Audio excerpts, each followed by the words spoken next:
Hello everybody, this is the Sheriff of Comics here, and I am reviewing today The Quantum Age, which is a Black Hammer spin-off series. Now first of all, if you enjoy these videos, subscribe to my channel and click the bell button below to get notifications of new videos. So let's get into this, everyone. How's everyone doing today? This is Matthew here, and I've got The Quantum Age from the world of Black Hammer. Now, this is the third spin-off in the series. There were the Sherlock Frankenstein book that started out. The next one was Dr. Solar and the Kingdom of Lost Tomorrows. And now we have the Quantum Age. And of course, the main series Black Hammer. So, for those of you who've never read this before, Black Hammer is kind of a takeoff on the end of Crisis on Infinite Earths, where we had Superman Prime, Superman from Earth 2, Superboy Prime, and Alex Luthor that went away into another dimension at the end.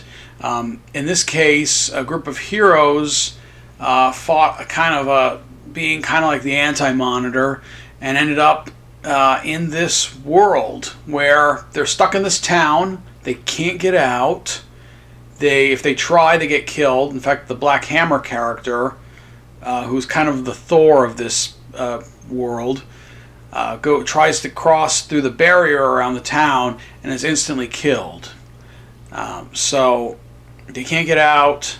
They try. Everything they try fails. A few of them have tried to escape and have disappeared, never to be heard from again. So they don't know if they succeeded or failed.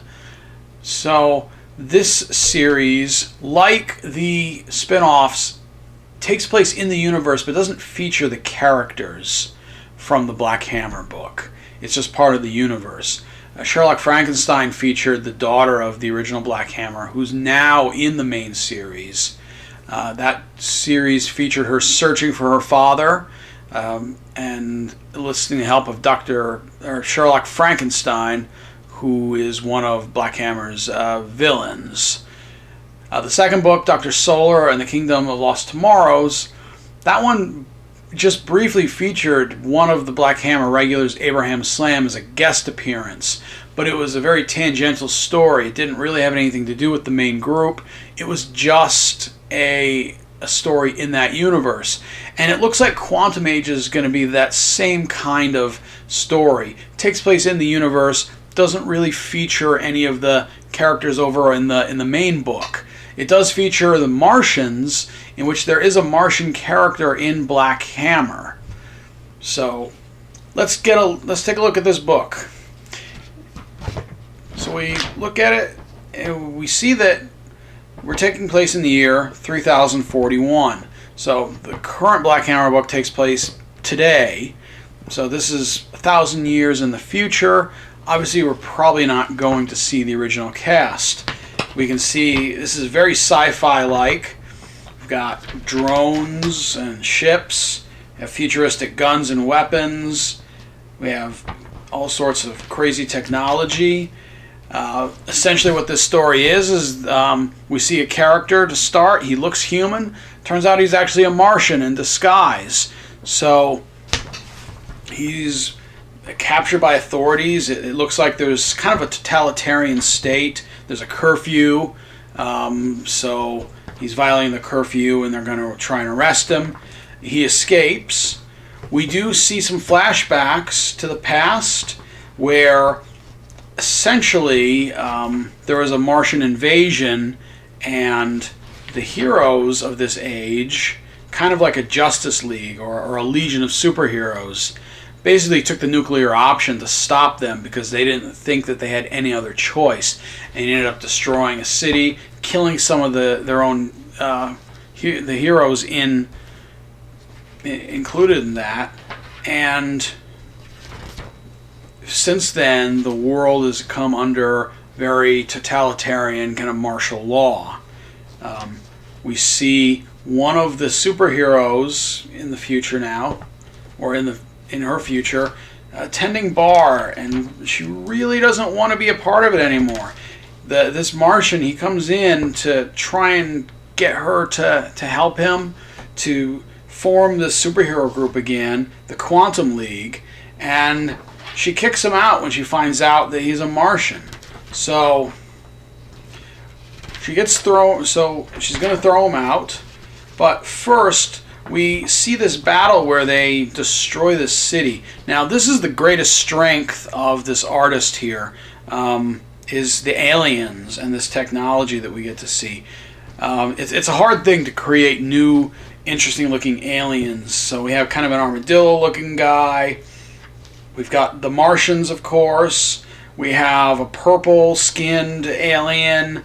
We have a guy who's got his brain is in a jar on top of his head.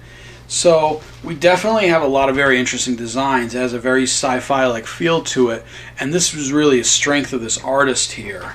So as we can see, they basically destroy the whole city, or even more. That's a pretty big shockwave. So the Martian gets kicked out, and he gets teleported away to the survivors of the Quantum League, and they're recruiting. So looks like he's going to join them. So, and you can see again the strengths of this artwork. The aliens look terrific. The technology looks terrific. It's not my favorite style of art. I'm more interested in. I like more of the either one of the Jack Kirby style art or something more along the lines of like the Jim Lee, Mark Silvestri era of artwork. So it's not the best art in my opinion, but what really saves it, what really makes this art good, is just how well the alien design is, how well this future is depicted. It definitely doesn't feel like we're in the year 2000 anymore. We feel like we're actually in the future here. And it sets up a very interesting story. This is the same kind of story that's been told throughout history. The rebels overthrowing the evil totalitarian regime. This is a classic type of story, and I'm excited for the rest of this miniseries.